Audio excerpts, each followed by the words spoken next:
বেশ কিছুদিনের ব্যবধানে আবার আমরা ফিরে এলাম life in a travel bag চ্যানেলে।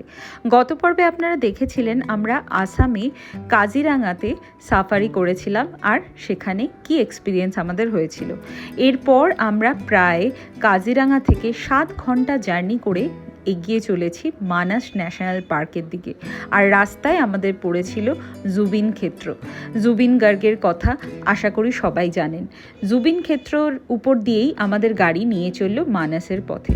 মানাস পৌঁছতে পৌঁছতে অনেকটা রাত হয়ে গেছিল। রাতে ঢুকেই ডিনার করেই আমরা ঘুমিয়ে পড়েছিলাম। আর পরের দিন সকাল থেকেই শুরু হয়েছিল আমাদের প্রথম সাফারি মানাস ন্যাশনাল পার্কে। ছিল আমাদের মানাস ন্যাশনাল পার্কে স্মাইলিং টাস্কার ক্যাম্পের রুম। বেশ সুন্দর ছিল, একটা উডেন কটেজ ছিল আর ভেতরটা ভীষণ কোজি ছিল। অনেক রকমের সুব্যবস্থা তো ছিলই এইখানে, যেমন একটা ওয়ার্কিং ডেস্ক, সাথে সমস্ত টি সেট দেওয়া ছিল, এখানে একটা মিরর, আর এই যে বাথরুমটাও ভীষণ নিট অ্যান্ড ক্লিন, আর সব রকম টয়লেটারিজ দেওয়া ছিল। রাতের ডিনার কিন্তু ভীষণ হালকা আর সুস্বাদু ছিল, একদম ঘরোয়া আসামিজ কুইজিন যাকে বলে। যাই হোক, আমরা খেয়ে দিয়ে নিয়ে ঘুমিয়ে পড়লাম আর পরের দিন চললাম আমাদের ফার্স্ট সাফারি মানাস ন্যাশনাল পার্কে করতে।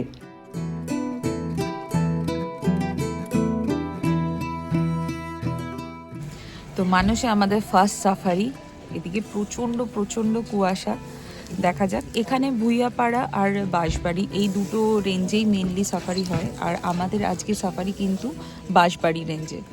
তো এখন আপাতত বলছে বাঁশবাড়ি রেঞ্জে টাইগার সাইটিং বেটার হচ্ছে। দেখা যাক ফিঙ্গার্স ক্রসড কীরকম সাফারি হয়। তবে আপাতত যা কুয়াশা আছে তাতে কতদূর কী দেখা যাবে সেটা নিয়ে একটু ডাউটফুল, বাট বেশ এক্সাইটেড।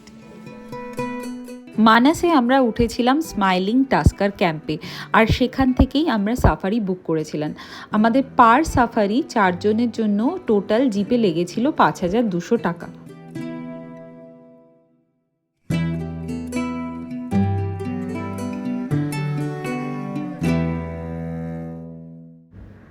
গত রাতে যখন আমরা মানাসে পৌঁছেছিলাম তখন ঠিক অন্ধকারের মধ্যে এতটাই ঘন কুয়াশা আমরা পেয়েছিলাম, আর ঠিক সেই সেম কুয়াশাই আমরা পরের দিন সকালে সাফারিতেও পেলাম। তবে সাফারি করতে করতে প্রথমে আমরা সত্যিই আশা করিনি কিছু দেখতে পাবো। বেশ কিছু ময়ূরের দল কিন্তু আমরা দেখতে পেয়েছি, প্রচুর ময়ূর দেখেছি। মানে এতটাও ময়ূর আশা করিনি যে আমরা দেখতে পারবো ওই কুয়াশার মধ্যে। ভেবেছিলাম হয়তো সাফারিতে কিছুই দেখা হবে না, কিন্তু ময়ূর মোটামুটি আমাদের আশ্চর্য করেছিল। এতগুলো ময়ূর দেখে নিয়ে তারপর দেখলাম একটি জঙ্গল ফাউলকে। এরপরে বেশ কিছু পাখি কিন্তু দেখতে পেয়েছিলাম, কিন্তু ঠিকমতো আইডেন্টিফাই সবসময় করতে পারিনি আমরা।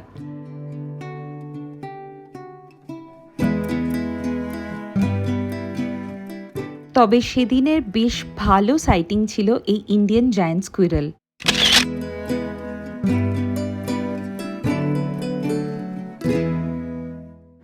বেলা বাড়তে বাড়তে আস্তে আস্তে কিন্তু কুয়াশা বেশ কেটে গেছিলো, আর আমরা এই যে জায়গাটায় এসে পৌঁছলাম, এই জায়গাটা হচ্ছে একদম ইন্ডিয়া ভুটান সীমান্ত বলা চলে। তো এখান থেকে ভীষণ সুন্দরভাবে ভুটানের ল্যান্ডস্কেপটা দেখা যাচ্ছিল, আর অসম্ভব এখানে হাওয়া দিচ্ছিল। কেন জানি না, অদ্ভুত একটা হাওয়া তৈরি হয়েছিল, যার জন্য এখানে কিন্তু আমরা বেশিক্ষণ দাঁড়াতে পারিনি। এই জায়গায় একটা মিউজিয়াম আছে যেখানে নিয়ে আসা হয় ট্যুরিস্টদের জন্য। ট্যুরিস্টরা চাইলে কিন্তু এই মিউজিয়াম ঘুরে দেখতে পারেন, কিন্তু আমরা যেহেতু সাফারিতেই পুরোটা কনসেন্ট্রেট করতে চেয়েছিলাম, তাই আমরা সাফারি করে সোজা ফিরে আসি আমাদের এই স্মাইলিং টাস্কার এলিফ্যান্ট ক্যাম্পে। এবার আসুন আপনাদের দেখাই আমাদের এই স্মাইলিং টাস্কার এলিফ্যান্ট ক্যাম্প কেমন।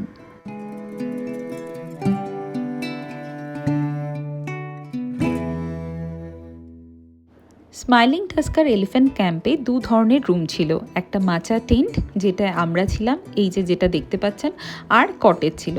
মাচা টেন্টে আমাদের খরচ পড়েছিল পার ডে সবার থাকা খাওয়া মিলিয়ে 8,500 টাকার মতো, আর যেটা কিনা কটেজে ওই 6,500 টাকার মতো পড়ছে।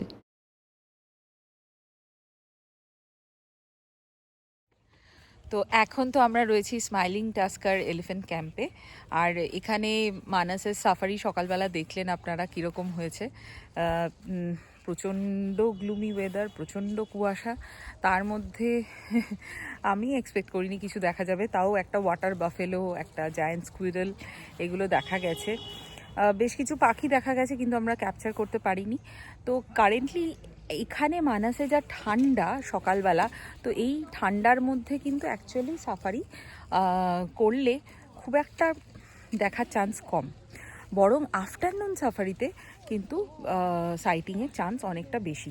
তবে যদি সাইটিংয়ের কথা বলি তাহলে কিন্তু বাঁশবাড়ি রেঞ্জেই সাইটিংটা তুলনামূলক বেশি with respect to tiger citing. Tiger কিন্তু গতকালও সাইটিং হয়েছিল, গতকালের আগের দিনও এরকম সাইটিং হয়েছিল আফটারনুনের দিকে বাঁশবাড়ি রেঞ্জে। আর ভুইয়াপাড়াতে টাইগার সাইটিং একটু কম। তবে হ্যাঁ, এখানে মানাসে কিন্তু ব্ল্যাক প্যান্থারও আছে, মানে বা খুব রেয়ার সাইটিং ডেফিনেটলি, বাট সাইটিংয়ের চান্স কিন্তু বেশ কম। তবে ওই আর কি বলা যায়, যারা জঙ্গলকে ভালোবাসেন তারা বারবার জঙ্গলে আসেন। আর আমরা যে কারণে মোটামুটি ইন্ডিয়ার অনেক জায়গায় ঘুরেছি, আসামটা একদম আনএক্সপ্লোরড ছিল, তো আসামটাই এবার এক্সপ্লোর করতে আসা। তাই কাজিরাঙা আর এখন মানাস। সাফারি শেষে আমরা ফিরে ব্রেকফাস্ট সেরে নিয়েছিলাম। ব্রেকফাস্টে ছিল লুচি, তরকারি, ছোলার তরকারি, সাথে ডিম সেদ্ধ, কলা, চা, ব্রেড জ্যাম তো ছিলই, জুসও ছিল। তো ব্রেকফাস্ট ওভারঅল খুবই ভালো ছিল। খবর পাওয়া গেছে যে রাইনও দেখা গেছে, তাই এখন আমরা রিসর্টের মেন গেট দিয়ে বেরিয়ে ডান দিকে যাচ্ছি দৌড়ে রাইনও দেখবো বলে।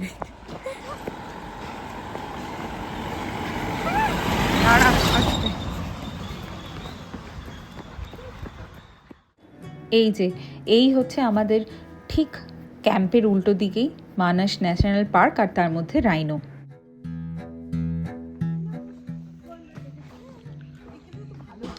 এইদিকে হচ্ছে জঙ্গল, মানে মানাসের পুরো জঙ্গলটা। এই দেখুন, এখানে এই ইলেকট্রিক ফেন্সিং করা আছে যাতে হাতি না চলে আসে। অভিরূপ ওখানে ছবি তুলছে, আর ঠিক এই জঙ্গলের উল্টো দিকেই হচ্ছে আমাদের থাকার রিসর্ট।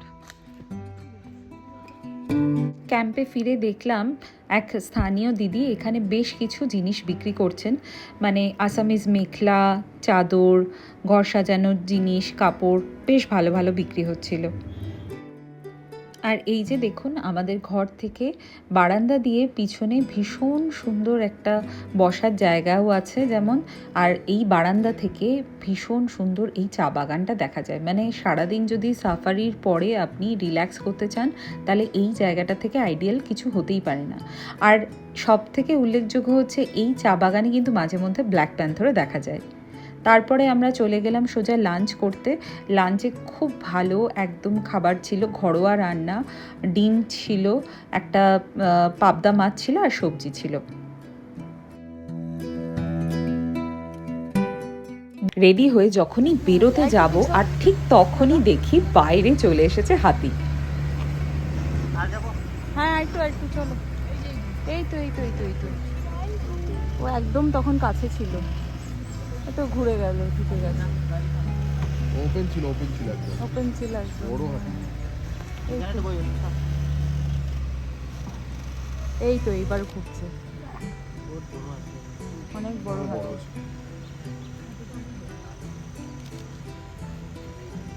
আমাদের বিকেলের সাফারি ছিল কিন্তু সেদিন বাঁশবাড়ি রেঞ্জে মেনলি কিন্তু জিপ সাফারি হয়ে থাকে। আর যদি আপনি এলিফ্যান্ট সাফারি করতে চান তার জন্য আপনাকে যেতে হবে ভুইয়াপাড়া রেঞ্জে।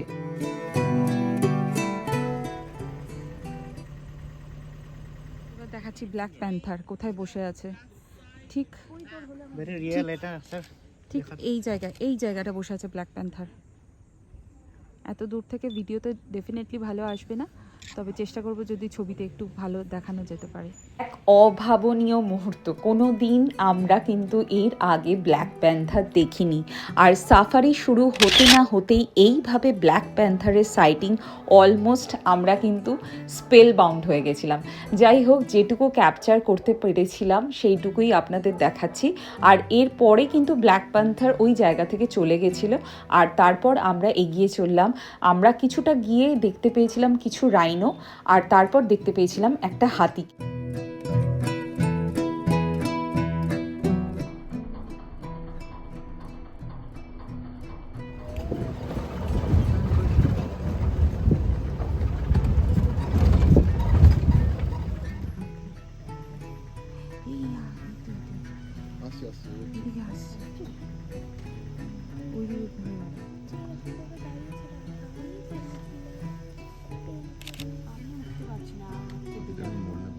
দিনের বিকেলে সাফারিটা কিন্তু আমাদের কাছে সত্যি ভীষণ স্পেশাল হয়েছিল।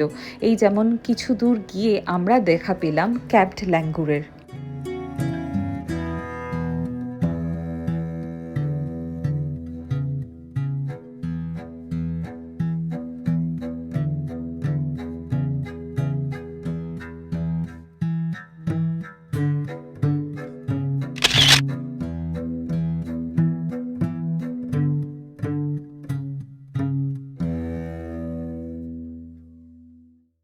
মানস ন্যাশনাল পার্ক কিন্তু হিমালয়ের পাদদেশে অবস্থিত এক ইউনেস্কো ওয়ার্ল্ড হেরিটেজ সাইট। আর এখানে বিভিন্ন ধরনের বন্য প্রাণী কিন্তু দেখা যায়। অনেকে যেমন শুধু টাইগারের খোঁজে আসেন, আর আমরা টাইগার খুঁজতে গিয়ে দেখা পেয়ে গেছিলাম ব্ল্যাক প্যান্থারের। আর এখানে যেমন একটা হরিণ চুপচাপ বসে ঘাস খাচ্ছে। অনেকে কিন্তু অন্যান্য ন্যাশনাল পার্কে যেমন টাইগারের কলের জন্য ওয়েট করেন, এখানেও ওয়েট করছিলেন। কিন্তু আমরা বেশিক্ষণ ওয়েট না করে বিভিন্ন ধরনের অ্যানিমেল আর বিভিন্ন ধরনের বার্ডস দেখার দিকে বেশি ইন্টারেস্টেড দেখিয়েছিলাম। তার কারণ এত ভীষণ ভীষণ ভ্যারাইটি এই মানস ন্যাশনাল পার্কে, যা ভাবনার অতীত। বিভিন্ন জায়গাতেই কিন্তু এই ধরনের ঈগল বা বিভিন্ন অদ্ভুত অদ্ভুত পাখি আমরা দেখতে পাচ্ছিলাম। এই যেমন কিছুক্ষণ পরেই আমাদের সামনে চলে আসবে এক বিশাল হাতির দল, আর সেই হাতির দলের কার্যকলাপ আপনারাই দেখতে থাকুন টানা।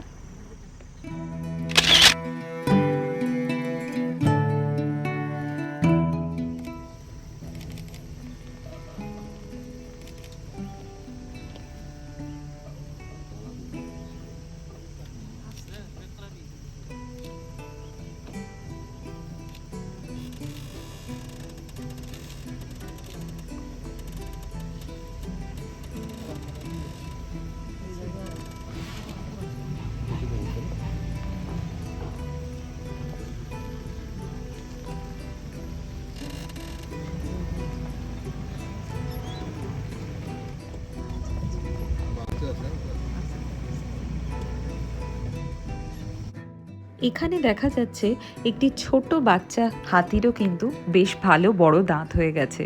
এই ধরনের হাতিরা কিন্তু মায়ের দুধ খেতে খুব একটা স্বাচ্ছন্দ্য বোধ করে না, মানে তাদের খেতে বেশ অস্বস্তি হয়। তাই এই ধরনের হাতিদের কিন্তু বেশ রাগ হয়।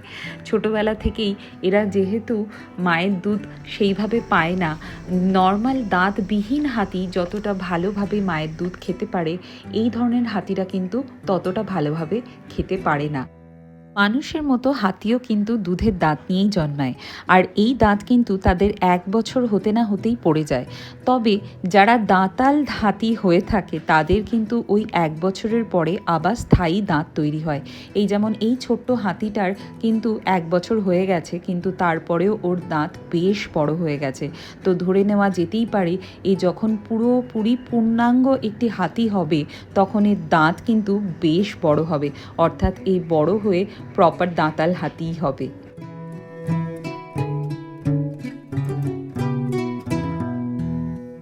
হাতিকে আমরা যখনই দেখি কোনো দলে একসাথে, তখন সেই দলের কিন্তু নেতৃত্বে থাকে এক মাতৃতান্ত্রিক হাতি, অর্থাৎ সেই মহিলা হাতিই কিন্তু নির্বাচন করে যে সেই দল কিভাবে সুরক্ষিত থাকবে, আর সেই দল কোথায় যাবে খাওয়া দাওয়া করতে বা জলের সন্ধান করতে কোথায় যাবে, সমস্ত কিছুই কিন্তু নির্ধারণ করে সেই অভিজ্ঞ মহিলা হাতি।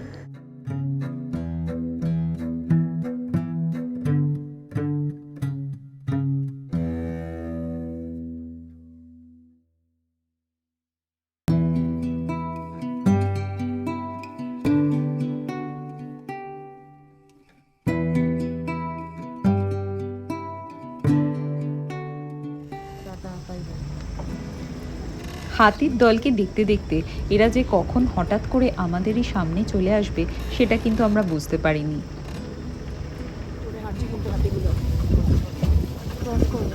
এইটাই তো ক্রস করবে ওরা রোড।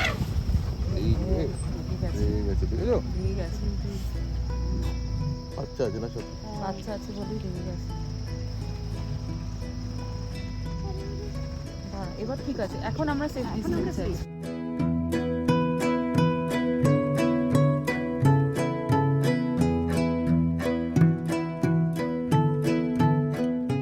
যে কোনো জঙ্গলের সবথেকে বেস্ট পার্ট লাগে এই গোল্ডেন আওয়ারটা, আর মানস ন্যাশনাল পার্কের এই গোল্ডেন আওয়ারটা আমার অনেক দিন অবধি মনে থাকবে। হঠাৎ করে এরপর দেখা মিলল ব্ল্যাক ফ্র্যাঙ্কোলিন পাখির।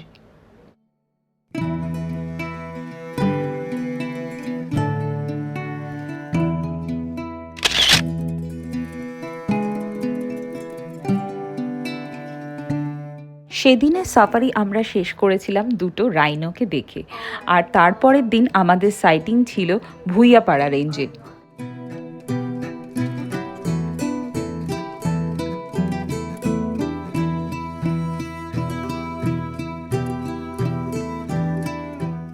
পরের দিন সকালে ছিল এক বিরল দিন, তার কারণ খুব কম হয়েছে এরকম আমরা সাফারিতে গেছি যে অলমোস্ট পাশের মানুষটাকেও দেখতে পাচ্ছি না। হ্যাঁ, এই যে আপনারা দেখছেন এটাই হচ্ছে ভুইয়াপাড়া রেঞ্জ। ভুইয়াপাড়া রেঞ্জ থেকে কিন্তু বাঁশবাড়ি রেঞ্জের বেশ ভালো ডিস্টেন্স আছে, প্রায় আধা ঘন্টারও বেশি। আর আমাদের ক্যাম্প ছিল কিন্তু বাঁশবাড়ি রেঞ্জের ঠিক উল্টো দিকে, তাই আমাদেরকে বেশ খানিকটা ওই ভোরবেলা ঘন কুয়াশার মধ্যে আসতে হয়েছিল। যদিও এসেও খুব একটা আশা কিছু দেখতে পাচ্ছিলাম না। এত ঠান্ডা আর এত কুয়াশা, ক্যামেরাতে আসছে না, সমানে কুয়াশা ঝরে পড়েছে। আর এই ওয়েদারে মানে এই যে মানে অসম্ভব হয়ে যাচ্ছে, অসম্ভব। যাই হোক, কষ্ট করে আমরা সাফারি করছি, বাট কিছু দেখার আশা আছে বলে তো ঠিক মনেই হচ্ছে না।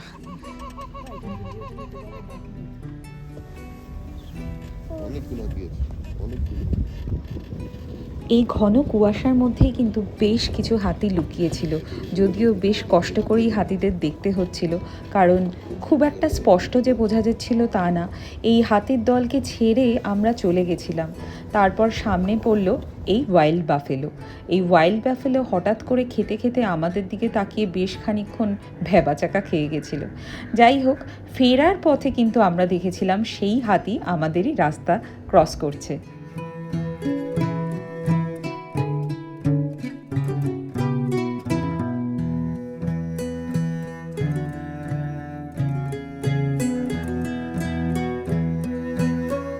হাতির দল কিন্তু নিশ্চিন্তে রাস্তা পারাপার করছিল, দেখে পুরো মনে হয়েছিল যেন ব্ল্যাক অ্যান্ড হোয়াইট সিনেমা দেখছি।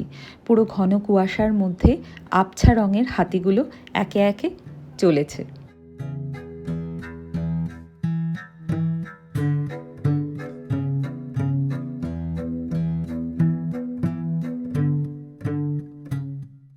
ব্যাস ঠিক এইভাবেই আমাদের কিন্তু মানাসের সাফারি শেষ হয়েছিল। মানাসের সাফারির এক্সপিরিয়েন্স কতটা স্পেশাল এটা বলে বোঝানো বাকি নেই, তার কারণ এখানে কিন্তু আমরা ভীষণ সুন্দর সুন্দর বেশ কিছু অ্যানিম্যাল সাথে বার্ডসের সাইটিং পেয়েছিলাম। তবে মানাসের সাফারির লাস্ট যে দৃশ্য সেটা আমাদের সবথেকে বেশি মন কেড়েছিল এই এলিফ্যান্ট সাফারিতে মা হাতির সাথে বাচ্চা হাতি। বলে রাখি, বাচ্চা হাতিটির নাম কিন্তু ফাগুনি। এখানে গাইড আর ড্রাইভাররা ওকে ফাগুনি বলে ডেকে চলেছিল সমানে, আর বলছিল ফাগুনি আয় এদিকে আয়। শেষবারের মতো আমরাও কিন্তু ফাগুনিকে ডাক দিয়েছিলাম, আর ফাগুনি অনেক দিনের জন্য আমাদের কাছে ভীষণ প্রিয় হয়েছিল।